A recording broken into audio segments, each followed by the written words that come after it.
We zijn hier op Château Malbec, eigendom van de familie Castel. We proeven een Franse witte wijn.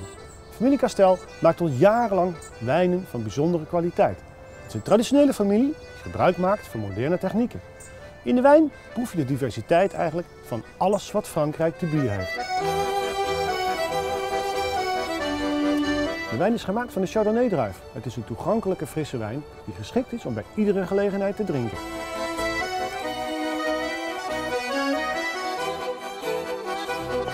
De wijn heeft een mooie heldere kleur. Je herkent duidelijk aroma's van tropisch fruit en ananas. Proost!